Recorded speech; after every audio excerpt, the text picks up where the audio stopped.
Alors il me reste 2 œuvres dont j'aimerais vous parler.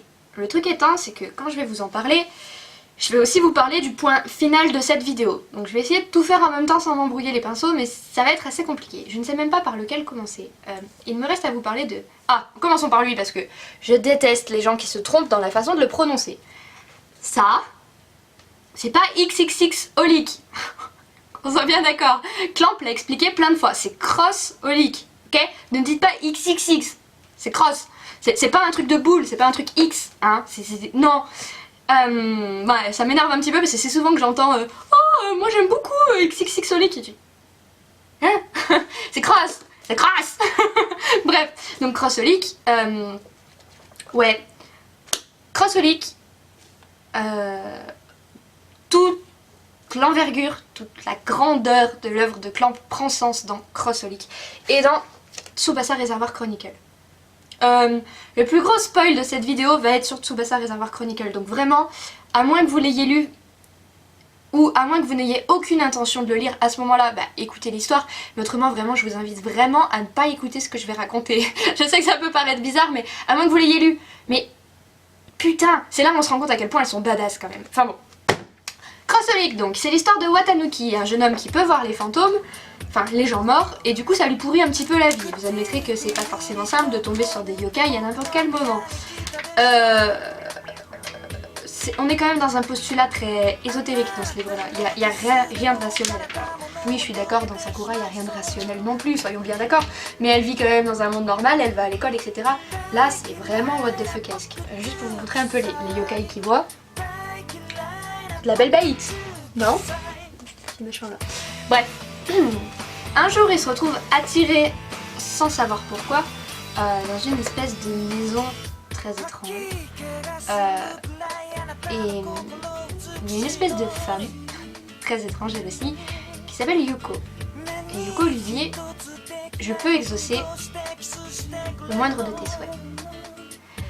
Mais là où j'adore Cross Olic, c'est qu'il y a le système de balance. Et ça j'ai trouvé que c'était génial. Tu veux que j'exauce un de tes souhaits, tu me donnes quelque chose de la même valeur. C'est un peu le pacte avec le diable, vous voyez. Lui son souhait c'est de ne plus voir les méchants. Les méchants. Les fantômes. Les morts. Elle dit, ma foi y a pas de souci, top là. En échange, t'es mon esclave. Elle le dit pas comme ça mais... Et... bon, il va la toper. Parce qu'il veut vraiment plus voir... Et il se retrouve un peu l'esclave du coup de Madame Yuko. Et il lui fait à manger, il nettoie sa boutique, etc. Et il l'accompagne dans ses différents rendez-vous où elle continue à faire des pactes avec les gens, etc. Pourquoi je veux en parler? Parce que Yuko est en fait la sorcière des dimensions.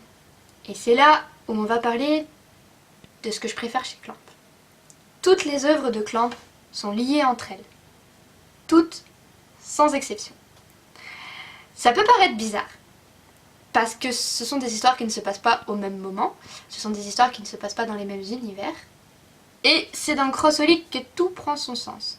Yuko est la sorcière des dimensions, et elle règne un petit peu sur cet univers que Clamp a créé. Yuko peut déplacer les personnages entre chaque dimension. Chaque histoire de Clamp est une dimension à proprement parler. Mais dans chacune de ces dimensions, les autres dimensions se retrouvent. Ça va devenir compliqué. Pour illustrer ce propos, dans le premier épisode, dans le premier tome de Cross Olic, je vais essayer de vous retrouver le passage, c'est avant, on va débarquer Sakura et Shaolan. Ah merde, je vais pas retrouver le moment. Ah non mais c'est peut-être pas dans le premier, c'est peut-être dans le deuxième. Voilà, qui est-ce qu'on va débarquer? Shaolan et Sakura.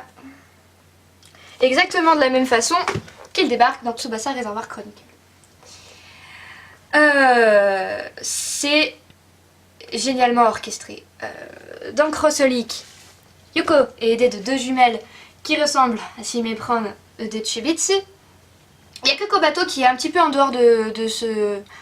Je vous dis vraiment, Kobato c'est un peu une œuvre ovni au milieu de l'œuvre complète de Clamp. C'est sûr que si on y regarde de plus près, je suis sûre que Kobato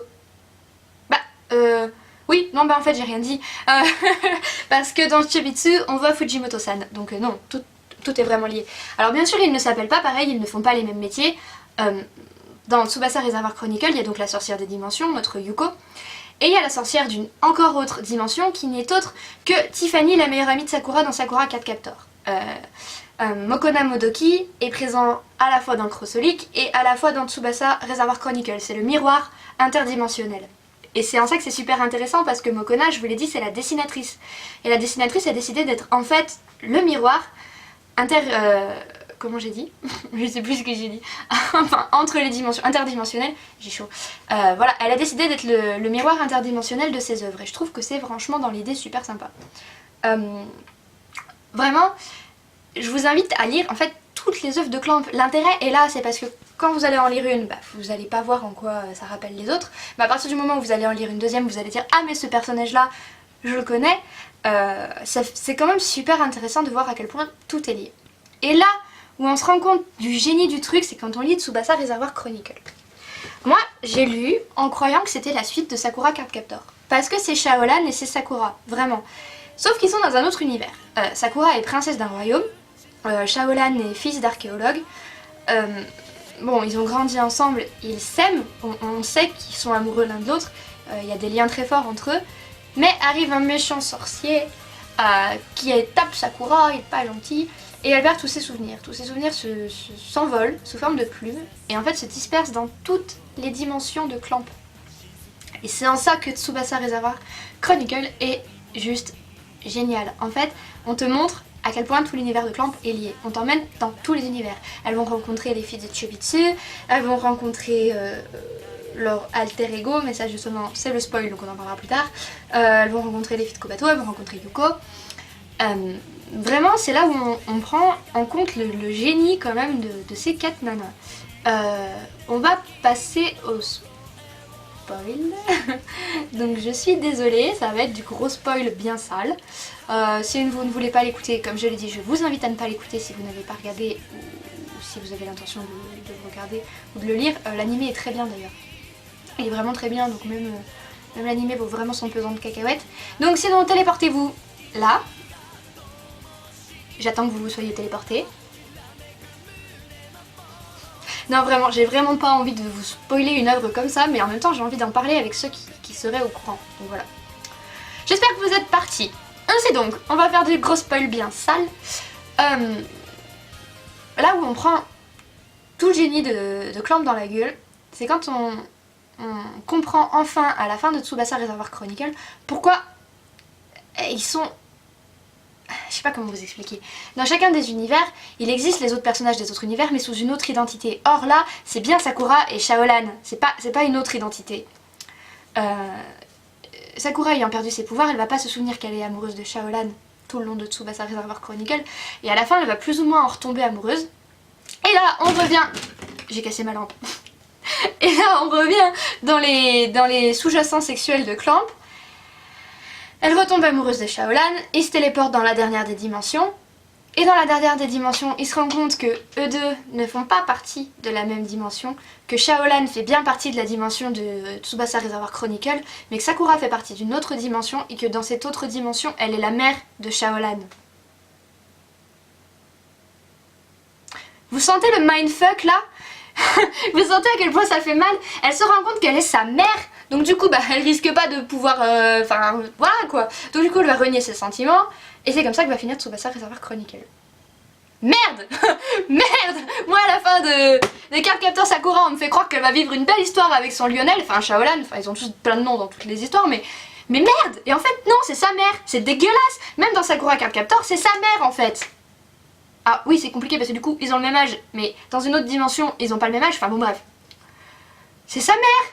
C'est pour ça que dans aucune des histoires de Clamp, Shaolan n'a de maman. Il a un père mais il a jamais de mère. On n'entend jamais parler de la mère de Shaolan, parce que la putain de mère de Shaolan c'est Sakura. Vous sentez l'énervement en moi? Enfin en même temps ça m'énerve, en même temps je trouve que c'est du génie quoi. Enfin si vous êtes vous aussi adepte de l'univers de Clamp, que vous aviez vu tout ça, enfin que vous aviez lu tout ça, si vous voulez en parler, n'hésitez pas à me solliciter parce que justement j'adore tout ce qui est théorie sur l'univers de Clamp, tout ce qui est etc. Je suis très très intéressée par ça. J'ai mes théories personnelles, mais j'adore entendre celles des autres. Vraiment, ils offrent des possibilités de réflexion à propos de leurs œuvres. C'est juste génial, enfin c'est vraiment ça qui m'attire énormément chez Clamp, c'est que dès qu'ils sortent un nouveau manga, je sais que putain je vais en prendre plein les mirettes parce que je vais en apprendre plus sur les autres univers que j'ai déjà aimés. Ça fait un peu cercle sans fin comme ça, mais c'est génial, c'est un univers qui s'auto-alimente. Je trouve ça mais génial. Vraiment j'ai rarement vu une telle cohésion dans d'autres œuvres d'une vie. Bon, Miyazaki, il y a de la cohésion dans le sens où il parle toujours des mêmes sujets avec plus ou moins le même type de personnage. Donc c'est cohérent, mais pas dans le même sens, pas dans le sens où toutes ces œuvres sont liées entre elles. Elles sont liées entre elles par un propos, par un style de dessin, mais elles sont pas liées entre elles par une histoire. Et là, Clamp, c'est tout lié par la même histoire. Et vraiment, c'est dans Crossolik qu'on prend vraiment conscience de ça, et dans Tsubasa Chronicle qu'on nous crache tout à la gueule, quoi. Vraiment, ah, mais quand j'ai appris que c'était sa mère, mais ça m'a fait mal. Bon, on va arrêter d'en parler, histoire que ceux qui ne voulaient pas se faire spoiler puissent revenir parmi nous. Bonjour à tous ceux qui ont gentiment accepté de ne pas se faire spoiler. Ainsi donc, on a fini de parler de Tsubasa Reservoir Chronicle. J'ai donc plus ou moins fini de parler de Clamp. J'ai pas grand chose d'autre à dire parce que, de toute façon, en parler, c'est dur d'en parler de façon objective pour moi, donc je vais forcément vous vendre du rêve en vous disant que c'est génial, etc. Ça reste quand même assez girly, bien qu'ils aient fait des trucs pour les hommes. Ils ont fait Gate 7, ils ont fait... ça j'en sais rien parce que moi je les ai pas regardés. RG Veda. RG Veda c'est le premier. C'est très... je sais pas comment vous dire, c'est pas féminin du tout. Gate 7, il y a Trèfle aussi. Trèfle j'ai eu beaucoup de mal parce que j'ai pas aimé les dessins. C'est de ça que je voulais vous parler. Clamp ont vraiment deux types de dessins. Ils ont le type de dessin shoujo que je vais kiffer, qui va vraiment me chatouiller le regard et qui va me plaire. Mais quand ils essayent de faire des œuvres plus masculines, j'aime pas. J'ai jamais aimé, c'est très très anguleux. Alors je sais, j'ai dit dans ma revue sur Green Blood que j'aimais ça, mais j'aime ça dans l'univers de Green Blood parce que c'est nécessaire. Là récemment, ils ont sorti Magic Kaito qui est plus ou moins le même style de dessin que Détective Conan. Quand on voit la meuf de profil, mais j'ai envie de m'arracher les globes oculaires. Ce nez comme ça là qui... Je déteste ces dessins anguleux qui font très manga des années 80, vous voyez. J'ai énormément de mal avec ça, j'aime pas. Et dès qu'elles font un petit peu du manga pour mecs, et ben elles se sentent obligées de durcir les traits comme ça. Et ça m'intéresse moins, j'aime moins. Donc du coup c'est vrai que Crossolik j'ai eu du mal parce qu'on est en plein dans ça. Yuko elle est toute maigre, elle est toute anguleuse, elle est très... Bon, c'est sa personnalité qui nécessite ça, mais regardez à côté, Kobato, elle a des bonnes joues, elle est ronde. Enfin, elle est pas ronde dans le sens où elle est grosse, mais elle a des traits ronds. Elle est pas anguleuse, elle est pas pointue. On dirait qu'à travers leur dessin, ils essayent de faire mal. Oh, je suis en train de me rendre compte que j'ai oublié un truc super important dont je voulais vous parler, c'est Blood C. C'est grave quand même. C'est un de mes animés préférés. Et c'est là où on voit que Clamp font aussi de l'animation sans être passé par le manga. Parce qu'elles ont créé Blood C qui est juste un animé. Il n'y a pas de manga de Blood C. Il y a un animé et 2 films. Donc 2 films d'animation et un film en prise de vue réelle. Si je dis pas de conneries. Blood C c'est... c'est du Clamp sale sans les traits anguleux. Voilà. C'est du beau dessin clampesque si je puis dire. Mais... avec une histoire très sale. Je vais vous en parler, je vais vous le spoiler. Si vous voulez pas être spoilé, bah, allez juste voir le résumé quelque part. C'est l'histoire de Saya, son père est prêtre Shinto, et elle, la nuit, elle combat les démons. Voilà. Fin de l'histoire. Pour ceux qui veulent être spoilés, ça commence maintenant. Pour les autres, on se retrouve à la fin de la vidéo par là. Saya, donc notre jeune fille, vit dans une ville qui dès le départ paraît assez bizarre. Et c'est là où vous allez encore voir le génie du twist de Clamp. Clamp sont tellement doués pour te twister un truc à la fin, c'est impressionnant. Dans Tsubasa, bah déjà là je m'en suis rendu compte, mais dans Blood C c'est encore pire. Tout le long du truc, Saya combat des méchants, des gros méchants pas beaux. Mais elle se pose jamais vraiment la question de pourquoi. Et elle évolue dans un univers qui peut nous paraître assez bizarre. Et beaucoup de gens autour d'elle meurent. Tués par ces monstres, hein, bien sûr. Et à la fin, bah, on apprend qu'en fait Saya, sa ville et tout, bah, c'est dans un grand hangar. Et que Saya en fait c'est un espèce de démon. Et qu'elle a été mise là depuis sa naissance pour voir comment elle se développerait dans une pseudo-réalité. Tous les gens qu'elle a côtoyés, celui qu'elle a appelé père, ses meilleurs amis de lycée, etc. sont des acteurs. Il y en a qui sont morts pour de vrai, parce qu'il y a vraiment eu des monstres. On est parti d'un postulat où dans l'univers de Blood C, les monstres existent même dans la vraie vie, même en dehors de la boîte de Saya. Mais elle a vécu vraiment dans une boîte et filmée H24, surveillée H24. C'est génial, j'ai toujours aimé les histoires qui tournent comme ça, j'ai toujours aimé ce sentiment de claustrophobie quand t'apprends qu'en fait t'es juste un instrument. Et ça m'a toujours fasciné aussi bien dans les fictions que dans l'animation, que dans plein de choses. Qui tire les ficelles, vraiment. Et donc Saya va péter un câble, va péter la gueule à tout le monde, ça va être du sang et des molaires qui vont gicler dans tous les sens. Et les films sont en fait la suite de l'animé, c'est Saya, beaucoup d'années plus tard, quand elle est devenue plus ou moins tueuse à gages et qu'elle pète les dents et qu'elle crie vengeance au monde entier, pardon. Vraiment, ça fait partie de mes animés favoris. La bande son de Blood C. Bon, je vais faire revenir les gens qui ne voulaient pas être spoilés. Je parlais donc de la bande son de Blood C. Est-ce que vous avez déjà entendu un japonais chanter en français? Parce qu'en l'occurrence, il chante en français dans la BO. Bah, c'est génial quoi. L'opening c'est j'ai plus de 10 ans, tu comprends. Je vous le mettrai quelque part, mais l'opening il est génial. La première fois que je l'ai entendu, j'ai fait mais il chante en français là. En plus il chante aussi en anglais, donc en fait c'est une espèce de franc japonais. C'est très bizarre, il chante aussi japonais dans le... Mais la chanson casse des barres et met tout de suite dans l'ambiance de l'animé. Et puis ce truc en français c'est génial quoi. Enfin, j'ai trouvé ça super cool, c'est rare quoi. Enfin bon voilà. Pour Clamp, bah écoutez je pense que c'est pas mal, j'ai dit pas mal de choses. Je voulais pas que ce soit trop long, je suis sûre que c'est méga long. Désolée. Je le couperai certainement en deux, on verra, je sais pas comment je vais faire encore. Parce que je vois que là, ça fait déjà 17 minutes que je filme, j'en ai déjà filmé 3 ou 4 prises avant. Enfin bon bref, ça vous regarde pas mais je pense qu'il va être long. Ainsi donc, j'espère vous avoir donné envie de vous plonger dans l'univers de Clamp, surtout si vous ne le connaissez pas particulièrement, si vous en avez juste entendu parler, etc. Pour ceux qui étaient déjà familiers à ce milieu-là, bah, s'il y en a qui veulent venir en parler avec moi, je suis ouverte. J'ai très envie d'en discuter avec des gens qui sont intéressés. Autrement, si vous voulez des informations, des détails ou quoi que ce soit, comme d'habitude, faut pas hésiter à me solliciter, vraiment je réponds toujours dans la mesure du possible, le plus rapidement possible. Donc la page Facebook est là pour ça, les commentaires en barre d'infos sont là pour ça. Si la vidéo vous a plu, n'hésitez pas non plus à la faire tourner, à la faire passer, parce que mine de rien, la chaîne commence à se développer tout doucement et c'est quand même vachement grâce au bouche à oreille, donc surtout n'hésitez pas à continuer. Que dire de plus? Bah écoutez voilà, j'espère, comme je disais, vous avoir donné envie de vous intéresser à l'œuvre, avec un O majuscule encore une fois, de Clamp.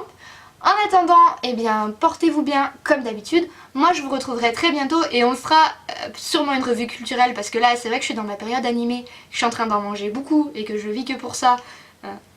J'ai mes périodes comme ça, mais après, la période culturelle va revenir et va reprendre le dessus. Je vais essayer de finir celui sur les Yakuza dont je vous avais parlé il y a quelques temps et on fera certainement un épisode sur les Yakuza. Voilà, c'est donc les projets à venir. En attendant, j'ai été très contente de faire cet épisode, bien sûr, d'autant plus que, bon, j'aime faire les vidéos, mais j'aime encore plus parler de Clamp. Donc les deux ensemble, c'est le summum. Donc bon, je vous retrouve très bientôt, portez-vous bien, et puis à la prochaine vidéo. Tchuss!